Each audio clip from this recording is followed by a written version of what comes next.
All right, everybody, welcome to the regular meeting of the Okaloosa County School Board for Monday, August 24th. We're going to go straight in to section 2.1, which we have changes to the agenda, approval of agenda. Colleagues, do we have any agenda changes, or if not, I'll accept a motion to approve the agenda. So moved. All right, we have a motion from Mr. Bryant. Second. Second from Dr. White. Any discussion? Seeing none, I'll call the vote. All in favor? Aye. Opposed? All right, that passes 4-0. All right, this is a really exciting one. We have some recognitions tonight. 3.1, this is recognition, Sheila Lightburn on the occasion of her retirement. Superintendent, the floor is yours. Thank you, Mr. Chair and School Board. This is I'll say it's probably a little bit easier just because some time has gone by. But when I say a little bit easier, probably not as well. So we're looking at Mrs. Lightburn, who has given 38 years of service to public education.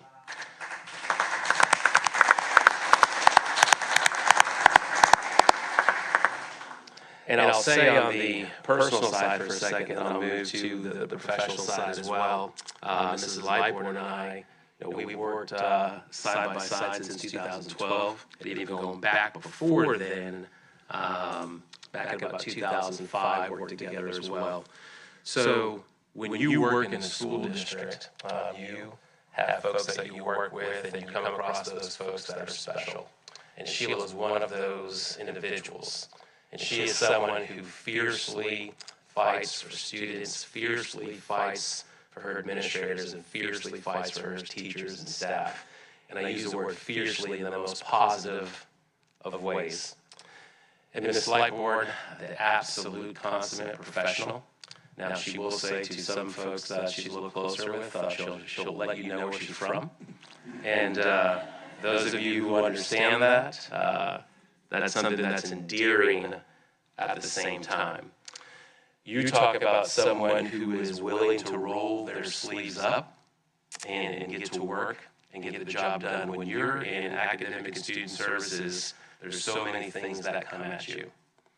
But there's also a central focus of what she has tried to accomplish during her time in academic and student service, and that's about providing great opportunities for students, having student achievement, and having programs for students to get even better. And Mrs. Lightburn has done that at a very high level. And when you have to hold folks accountable, there's an art to that, because you can hold folks accountable and people can run away when you walk up. But you can also hold folks accountable to where they respect you, and that's exactly what Mrs. Lightburn is able to do. She's worked with so many across the years. I think she would tell you that probably her biggest love, and it's okay, is probably those days at Shalimar, where she was the principal and did an absolutely outstanding job. But I think she'll also tell you one of her biggest loves was being a science teacher. And if we can fall second to one of those things in our time here in academic student services, then I think we'll find ourselves very fortunate. I think you'll probably hear her say in a little bit, probably the only thing that will pale in comparison to any of this is her family. And we have Michael here, the grandkids here, and sorry, Mikey, I call you Mikey. But the family's here to support her. But then you look around the room and you see administrators who are here for Ms. Lightburn. And again, I can't thank you enough of what you've done for this county over the years, and then just what you've done for me personally over the years. It's something that I will never, ever forget. You are missed and you are loved, but you still live here, so that is great, right? And before we bring her up, any board members might have some words to say as well. Well, I can start, Dr. White. Yes, thank you, Mr. Destin. Well, I was just thinking, Ms. Lightburn, on the way over, that our careers have crossed paths many times in the past, and you were a wonderful teacher and principal, and then you came to the district office, and one of the things that I most remember was that you were tasked with helping us navigate the new Florida standards. and that was a big deal. And I can tell you that I have a smile on my face, and maybe yours too, because the fruits of all of your effort have shown, and we're still an A school district through all of that. And that was a big undertaking, and thank you for that, and thank you for a great career, and for helping so many. Ms. Lightbourne, congratulations on your retirement. I know you're going to enjoy, or I already see that you're enjoying being with your grandchildren and being at the beach and all that good stuff.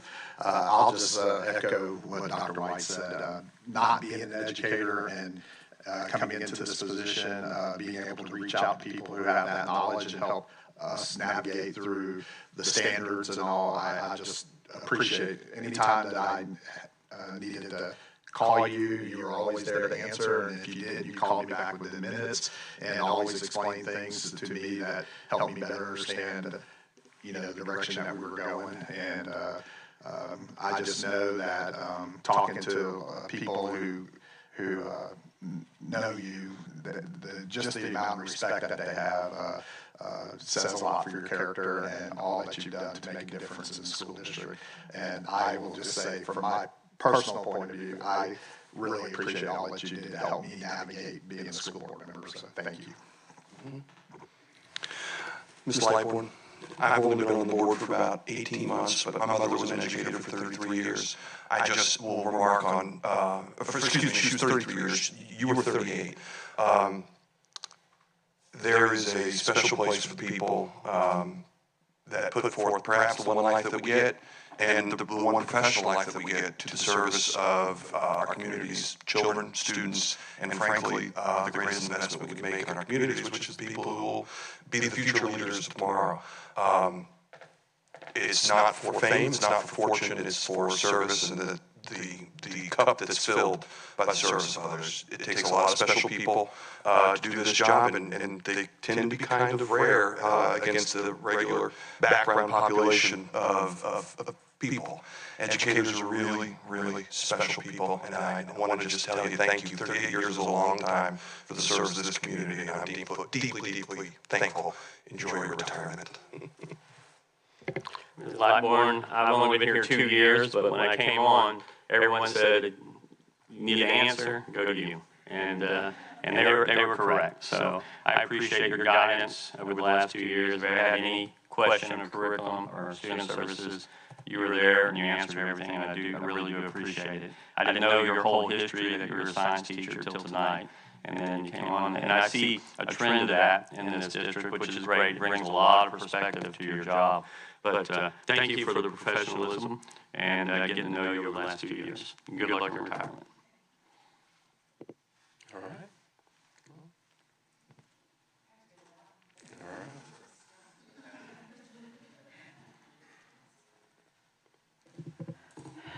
So I have, first of all, thank all of you for the kind words. They were very touching. Mr. Chambers, I'm going to talk to you. But all day, I even told my husband, I don't know what I'm going to say. I don't know. Like, it's been such a career, and it's been just really, really special.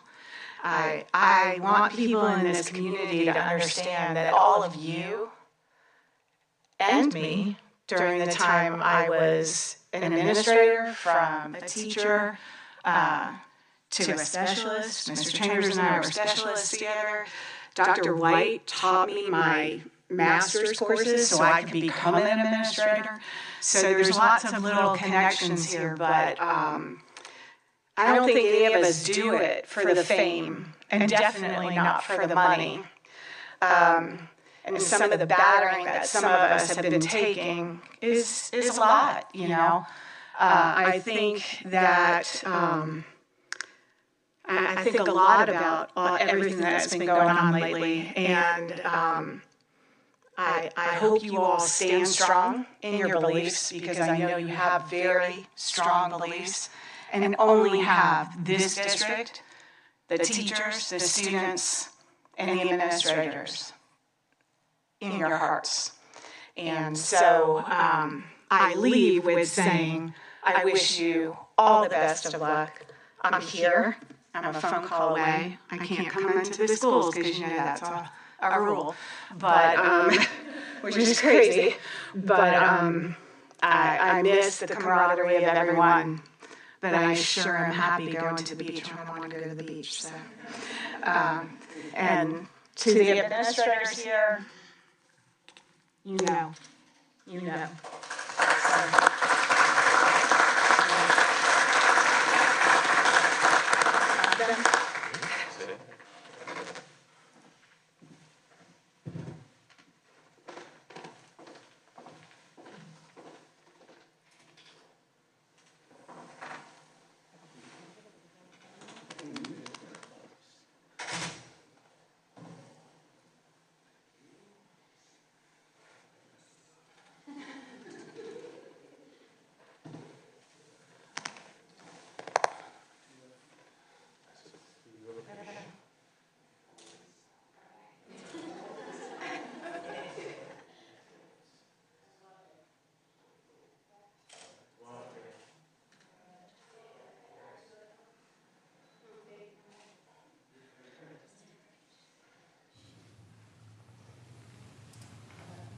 We're going to do one picture with the family and then we get administrators and so forth to come as well.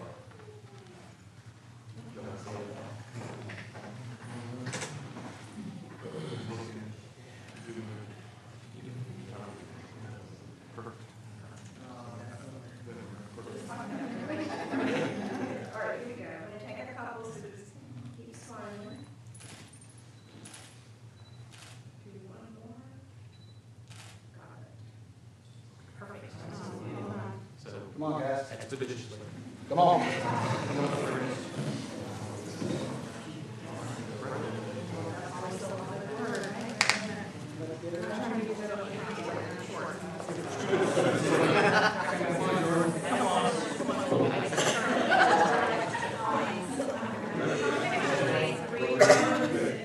Try to stay within.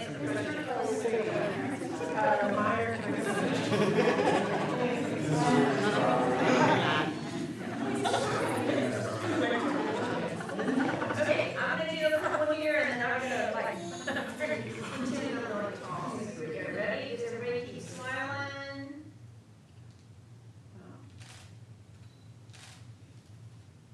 Okay, hang on, I'm gonna do a couple up here.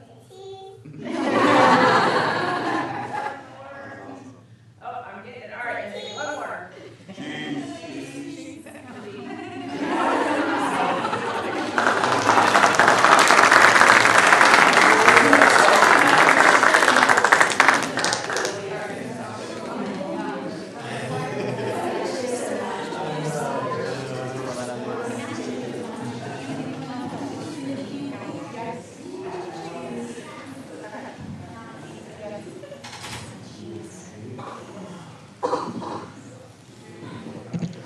Hey friends, we're going to take a minute break, so if we're going to go into recess. If you want to exit, that'll be your opportunity.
Okay, I'm going to bring us back into order. So it is now 5:16, which will send us over into our public hearing portion. So we are going to step out of the regular meeting. We're going to do some public hearings. So if you want to follow us down to section 15, we're going to start our public hearings with 15.1, which is a public hearing for the adoption of instructional materials for secondary science and career and technical education, reproductive health, and disease education for the 2026-27 school year. This is presented by Tammy Ellis, the science specialist, curriculum and instruction, and recommended by the superintendent for approval.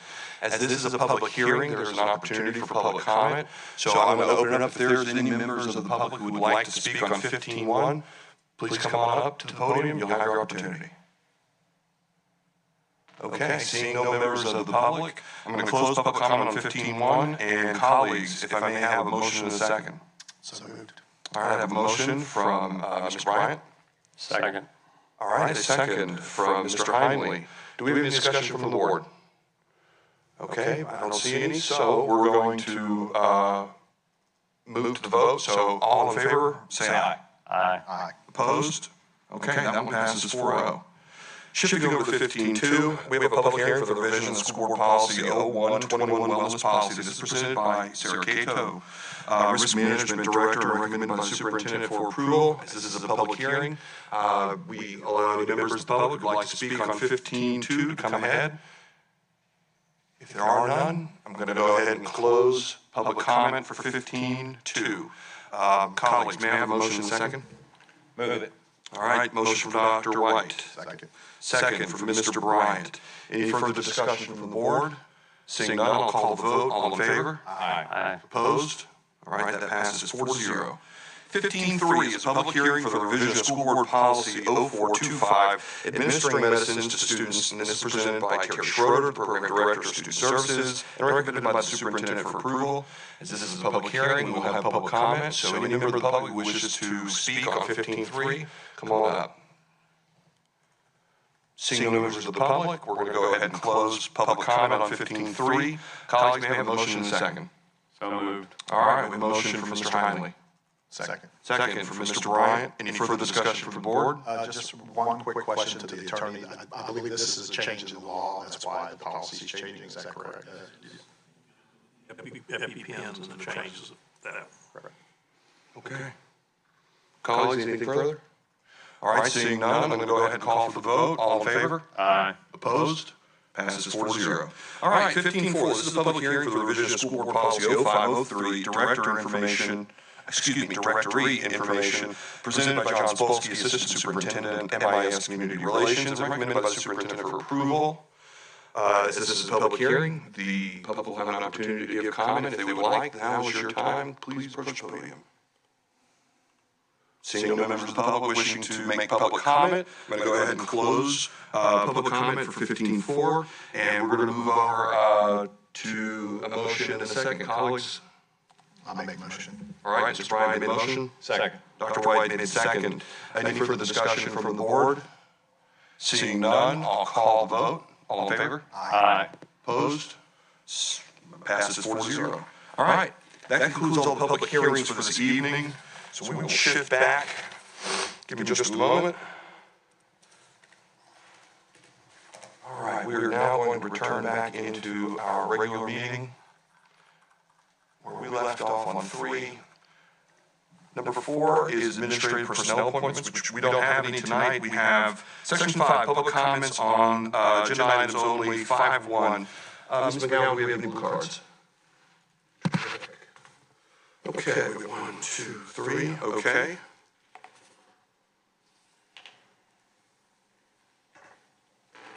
Let's see.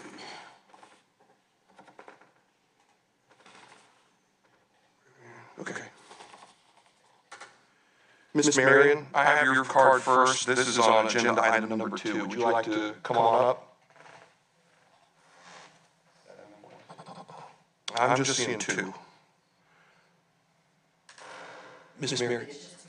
It's just number 2? Okay. Go ahead. Oh, excuse me. Let me give our attorneys an opportunity to give you the preamble. You'll have 3 minutes to make your presentation. All right, floor is yours. Yes, ma'am. Thanks. On April 27th, I addressed this board and provided every member with a packet of supporting documents. Superintendent Chambers then responded publicly to my comments. When the April 27 minutes were published, neither my packet nor Superintendent Chambers' response was reflected in those minutes. So on May 11th, I came back and I specifically asked for us to change the minutes. The May 11th minutes themselves now document that request that I had made. They state that I asked for the packet to be reflected in the April 27th minutes and that Superintendent Chambers' response to be summarized and made part of the official record. Even more importantly, those minutes record Board Attorney Jeff McGinnis confirming that my packet, and this is quoted, has been retained as part of the exhibit record for that meeting, and agreeing that referencing it in the minutes would be accurate. I appreciate that. Yet today, though, months later, the public still cannot meaningfully access the packet that I submitted through the April 27th meeting minutes.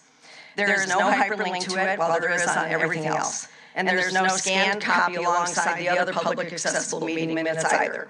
If something is supposedly part of the exhibit record, but the public cannot actually find and review it with the meeting materials, I respectfully ask, in what meaningful sense has it been made part of the public-facing record? Florida law takes this seriously. Florida statute section 286 requires meeting minutes to be properly recorded and open to public inspection. In Grabsky versus City of Volusia, the first district warned against delaying meaningful access to public records until their usefulness has faded. I think that's what we have going on here. More recently, in Jackson versus City of South Bay, the 4th District held that delayed access to meeting minutes itself violated the Sunshine Law. And the Florida Supreme Court stated in Town of Palm Beach versus Grandison that the Sunshine Law must be construed to frustrate all evasive devices. There's another troubling inconsistency here. Superintendent Chambers spoke publicly on the 27th of April in response to me. His response still was not added to those minutes as I requested. But on May 11th, Attorney McGinnis spoke during the public comments portion of the meeting, and his lengthy response was memorialized in considerable detail in the 11th May minutes. Why is the board attorney's response preserved while the superintendent's response from April 27th is not?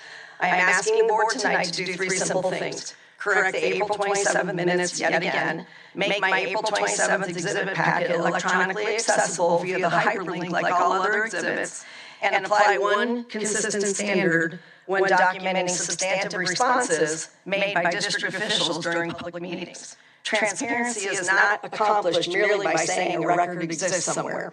The public should be able to find it, they should be able to inspect it, understand what occurred, and review the materials before being asked to accept the board's official account of what happened. That is what meaningful public access requires. Thank you. Ms. Marion, thank you for your comments. Mr. Marion, you're up, I believe, on agenda item 5. 3 minutes. 3 minutes, he'll give you the preamble, and otherwise, just put your name on the record, you're good. There you go. Awesome. Mr. Acting Chair, Craig Marion, agenda item 5. Good evening. At the August 10th school board meeting, members of the public attempted to address matters during the portion of the meeting designated for comments concerning agenda items.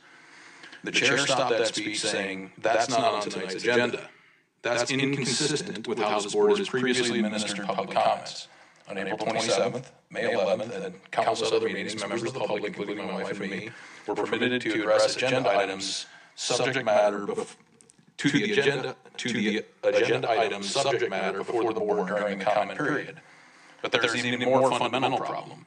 Citizens cannot meaningfully restrict their comments to what an agenda item discloses when the agenda itself does not meaningfully disclose what the board is doing.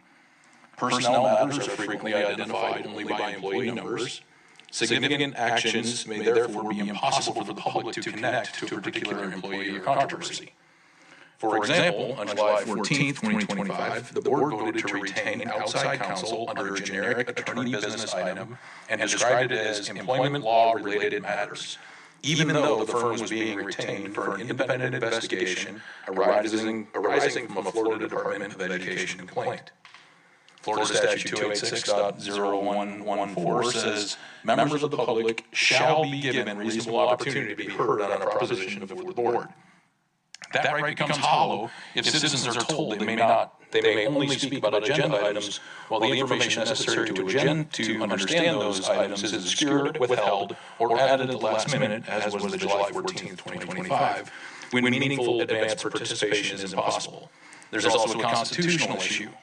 When a government board opens a public comment forum, it may impose reasonable, viewpoint-neutral rules, but it may not use those rules to suppress a citizen because the officials dislike criticism or a person being criticized. In Moms for Liberty versus Brevard Public School in the 11th Circuit Court held in 2024, that restrictions used at school board meetings were unconstitutional where they were viewpoint-based, unreasonable, or vague.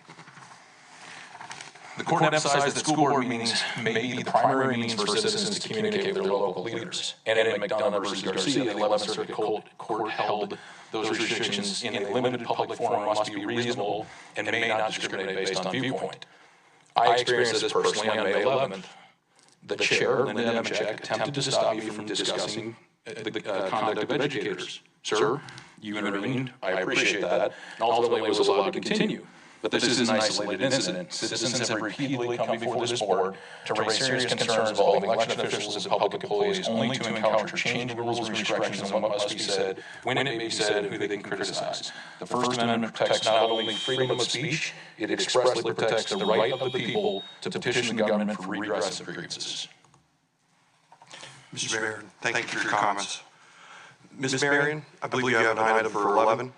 If you want to come on up, just put your name on the record. I think you know the drill. Kara Marion. Okay, I want to address tonight the July 14, 2025 vote to retain Rumberger, Kirk, and Caldwell. Because the board's own record raises a serious question about whether the public record received meaningful notice before that vote. On the July 14th workshop, Attorney Business, it said only consideration of recommendations, updates, requests, pending legal matters. Pretty generic. The public content merely said that the board attorney may provide updates and recommendations, whatnot.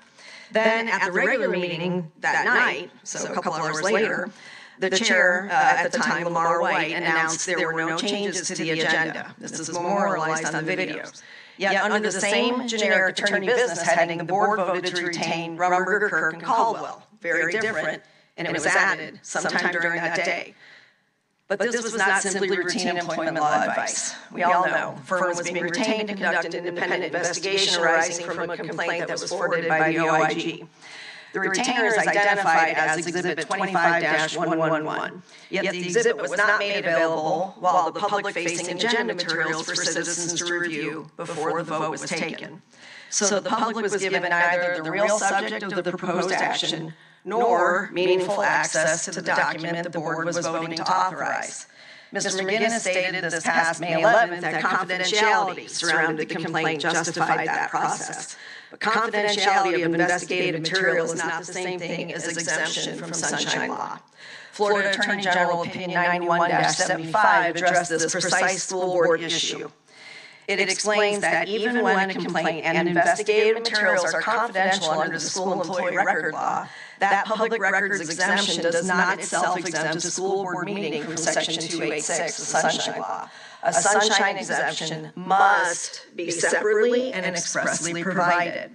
Likewise, in Hout versus Stembridge, the court held that reasonable public notice is mandatory for a meeting to be public in substance. The Attorney General has further explained that notice must reasonably convey the necessary information and afford interested citizens reasonable time to appear. I think we can all agree that did not happen in that case. I'm not arguing that the confidentiality complaint itself had to be published. I'm not saying that. What I am asking is why confidentiality prevented the board from truthfully noticing the public that it intended to consider retaining outside counsel to conduct an independent personnel or leadership investigation. Second question I have is why the board didn't attach the non-exempt Exhibit 25-111, the retainer agreement, to the agenda or still today to the minutes. It's not there.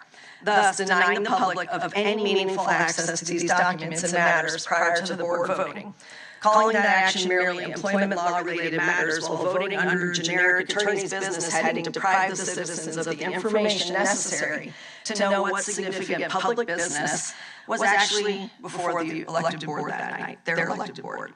Transparency does not require disclosure of legally confidential allegations. I am not claiming that. It does, though, require that confidentiality not become a label that's used to obscure the nature of public actions. I'm asking this board to explain on the record what specific statutory exemption authorized withholding the true nature of the proposed action from the public records that night, and why was Exhibit 25-111 not made available for public review before the vote. It was not attached to the agenda packet, and it's still not in the minutes to date. Thank you. Mr. Marion, thank you for your comments. All right, that is the end of the blue cards that I have. Board members, I'm going to close public comment. We're going to move over to section 6, which 6.1 is in-county travel paid for and presented by Julie Perry. That was just for the workshop, along with 6.2, which was the out-of-county travel paid in July of 2026. That was presented by Ms. Perry. So that takes us over to the consent agenda in section 7. Colleagues, 7.1 is the approval of the consent agenda. If you have a motion and a second, I'm gladly accept it.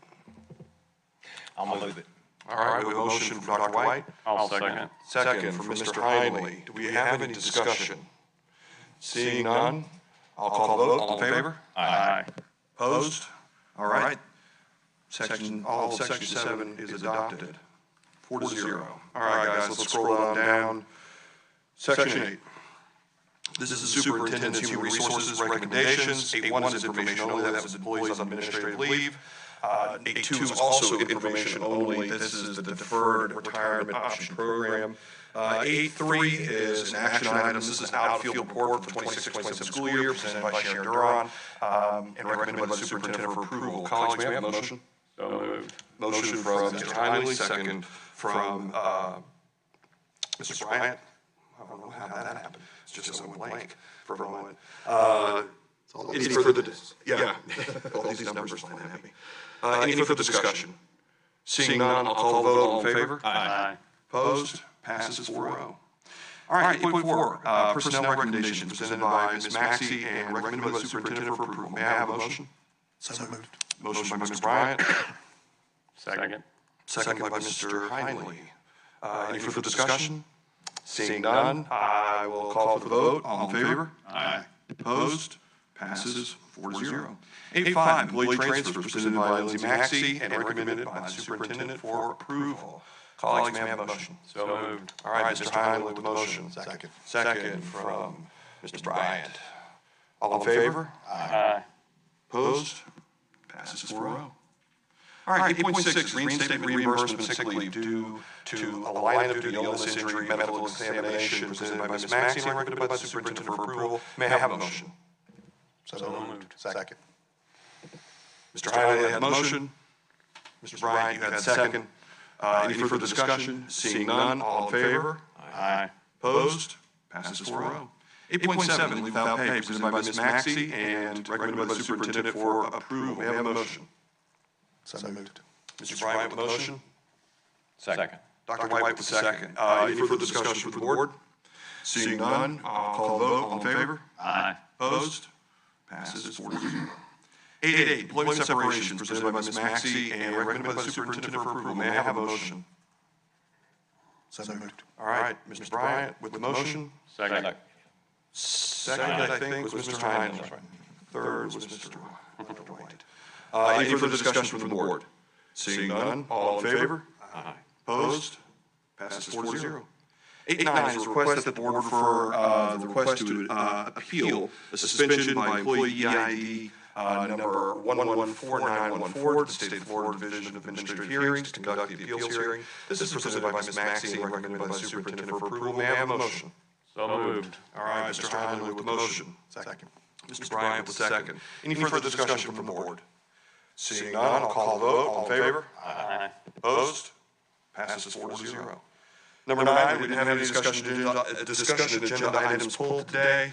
Section 10 is 10.1, program status report by the board's representative, Mr. Heinley. You did it last time, so I think we're going to pass it overnight. Yes, till the next meeting. Next meeting, we'll have a full report. Thank you, sir.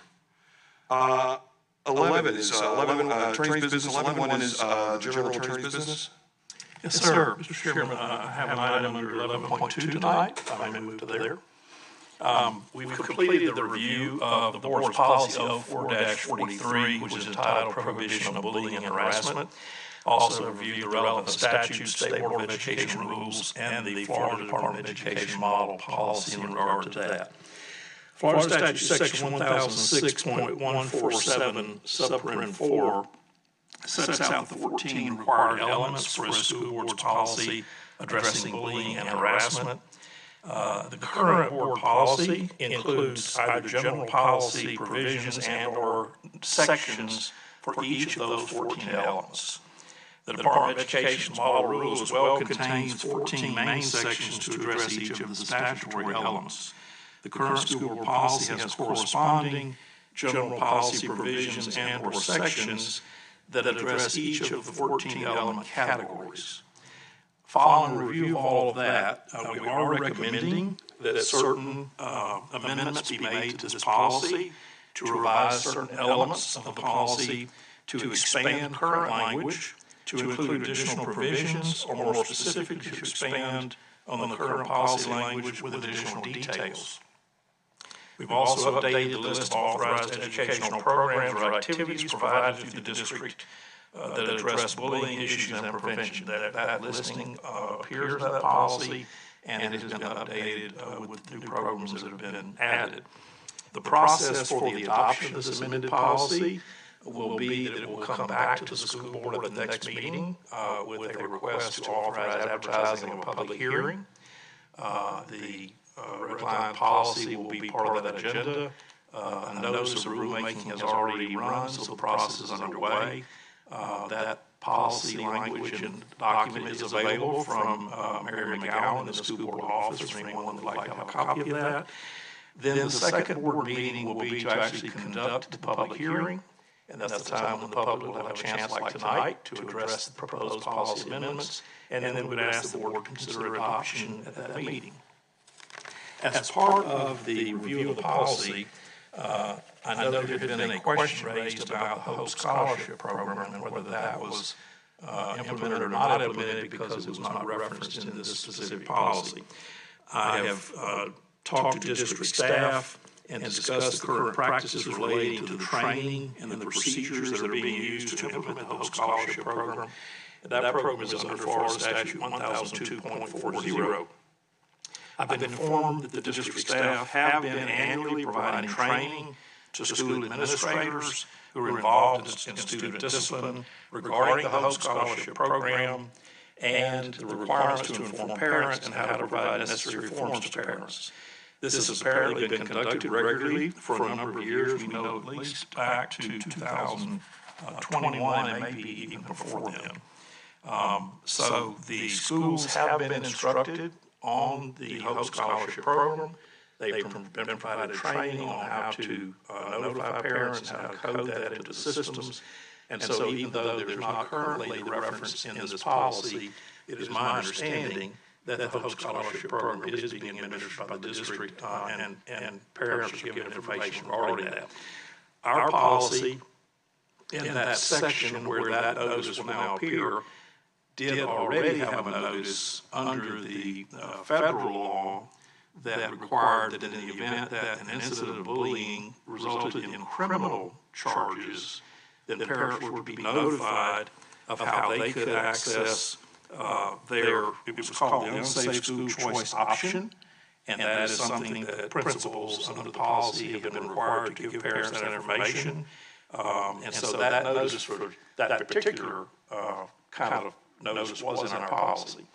So, Mr. Chairman, that's kind of an overview of what we found, the amendments we're recommending, and we think that the amendments will enhance the policy, and those some sections will add additional language. Other sections will just add to existing languages there.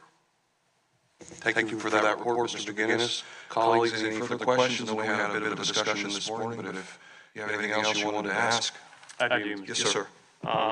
I noticed this afternoon, I was reading through it more thoroughly. So just for information, and we can talk about it in the future, item M under this thing, every SAC that every school shall conduct a conference review of this policy by November 1st of every other school year. We had talked about every other year, so that's in here, that's codified in here as well. Yes, sir. It'll be kind of a combined policy evaluation. The statute requires that it be reviewed every 3 years. This language will have every school SAC in the district reviewing it every other year. And then that information will come back to the board. Of course, the board ultimately has to do the final review and make any changes. So it'll be a combined effort to review at both the school levels across the district and then back here to the school board, so that we'll be meeting the requirements of the statute on a 3-year cycle. All right, wonderful. Thank you for that review. Okay, colleagues, I believe that concludes section 11. Superintendent, 12 is your section. Yes, sir. As you know, we provided information this morning as well as department updates this morning, so nothing further at this time. Okay. That moves us over to 13.1, which is board members' announcements, requests for information. Dr. White, you have anything further? Nothing tonight. Very good. Mr. Bryant? Nothing. Okay. I don't have too much to add. No additional. Nothing additional. Okay. That concludes 13, so we're going to move over to 14, which is public comment, general public comments, yellow cards. Ms. McGowan, what do we have? Awesome. Okay.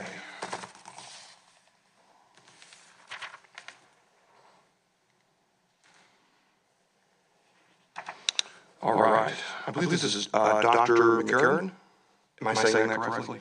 Okay, come on up. You'll have 2 minutes to address the board. Mr. McGinnis, you need to give any other information? So you've got a 2-minute time frame. Don't start that low and slow. Floor is yours. I know y'all are grappling with this issues with the SROs, and that's what, or the safe schools. I'm not going to ask you the answers, I am going to give the secretary some questions I'm going to present, and then I'd like to hear back from them. It may help clear up some of the public's perceptions of things that's going on right now. And it will certainly clear up things for me so I can understand, kind of what's happening. First of all, I'd like to congratulate you on a good school start. It's always good to get kids back in there, and so y'all do a good job of that. My questions, just a couple.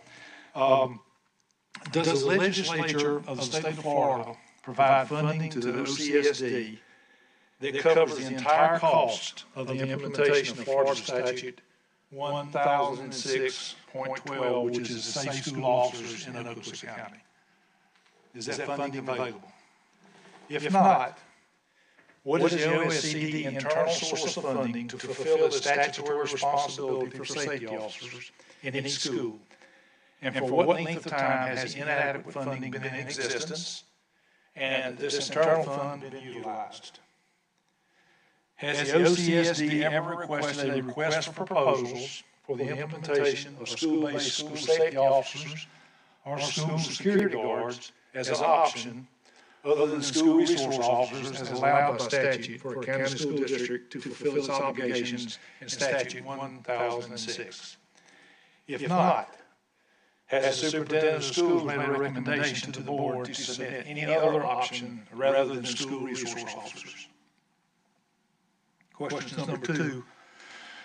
State statutes provide local school district boards only, school boards only, I believe, with the power, attorney as Jeff knows, with the power and responsibility to utilize vendor contracts for services to school boards' responsibilities.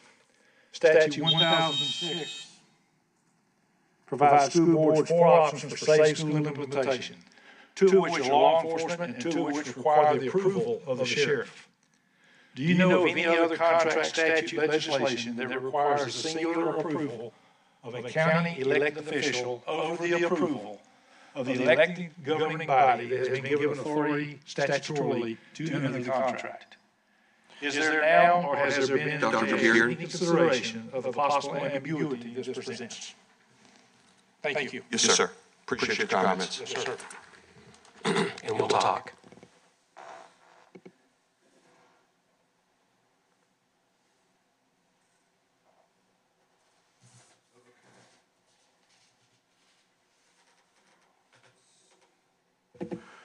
Okay. We've got that one done. Ms. Marion, you're the next one on the list. Come on up. You got 2 minutes.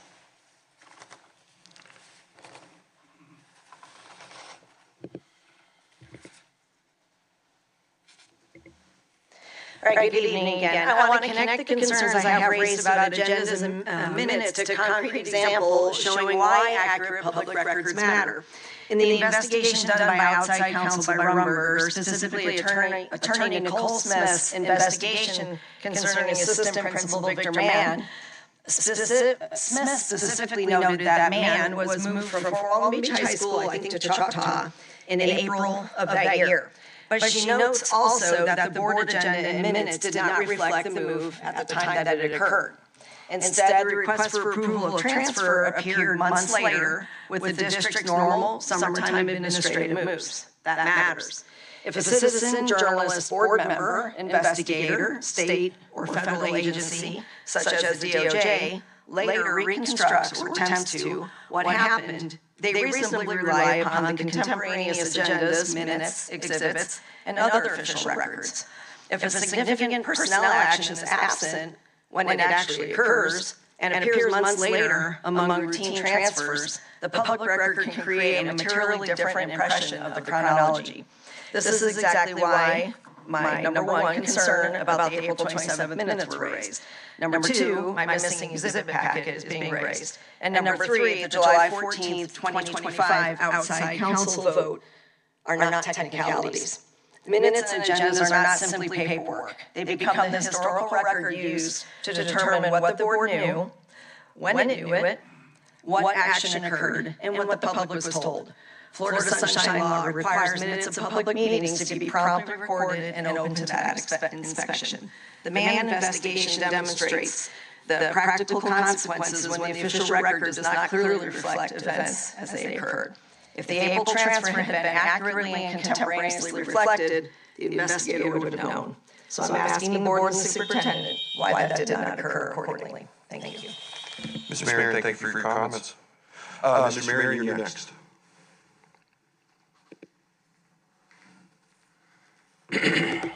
Craig Marion. Mr. Huntley, thanks for taking the time to discuss the below issue with me, but your lack of public comment brings me here today, as I promised it would. We talked about bullying changes in policy, how timely. When early voting change started, Marcus Chambers took to social media to cyberbully a whistleblower. Let's be clear, that's what he did. He made several other unsubstantiated claims, and sadly, no evidence. Ms. Evanchek posted his comments in support, and Mr. Destin, you reposted and gave it breath. Additionally, Mr. Chambers decided to tie his unsubstantiated allegations of stalking and surveillance of his home to loosely assert that school board candidates were the ones at his home. Sad. Sheriff Aiden's been a long-time contributor to Mr. Chambers. I think that would be the appropriate avenue for that. To the board, people bring facts, data, reports, evidence, etc. to these meetings, and in most cases, you do nothing. You say nothing, as you have today.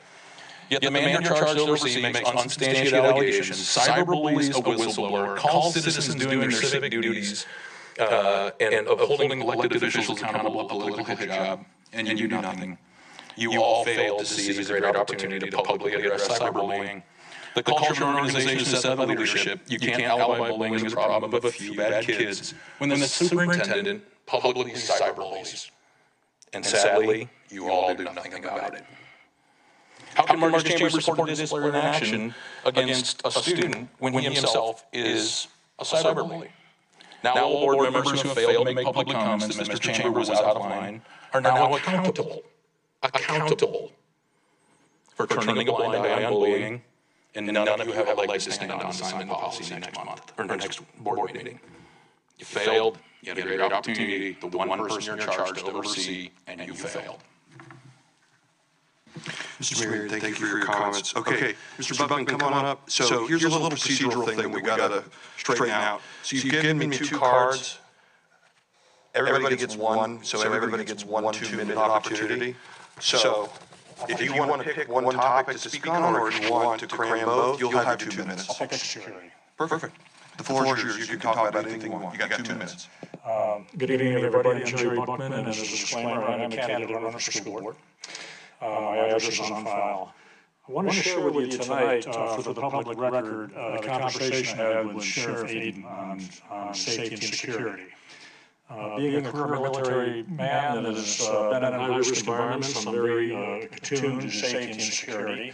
And also as a sub-teacher, I see how it's worked here in our district as well. What I shared with them was this: even though we have great strides on our safety and security, we have SROs, we have concealed carry, cameras, fences, a lot of other electronic means, we do that. We have two major holes in our security, and I don't want to put it on public record. And I'm sparked to say this because of a recent incident we had at Warner Robins, Georgia High School. That's the school I'm familiar with in a community where a student brought a gun and shot another student. So number one, our greatest vulnerability that we still have is our backpacks. So backpacks today, anybody can bring in anything they want in that backpack, and to include contraband. The Warner Robins, after their incident, they're going with metal detectors, and also looking at clear backpacks as well. So I suggest that we look at something like that. The other vulnerability we have that I saw as a sub-teacher are the playgrounds and the outside field areas. When I was outside with my class, with the tree line over here and a fence over here, I thought we were very vulnerable if somebody decided to attack us. And I would try to do what I could for however I could. But those two areas remain vulnerable in our security. And putting our students first, I hope we take a look at that. And especially the backpack part first. I know we can't be 100% secure, but we can do more, especially with the entryways of our schools. Thanks for listening. Mr. Buckman, I appreciate your comments. Thank you, sir. Okay, that is the last of our yellow cards, which will conclude Section 14, public comment, which brings us over to adjournment. Board members, do you have any further comments this evening? Okay, staff, union? I think that concludes us. I'll hold us in adjournment.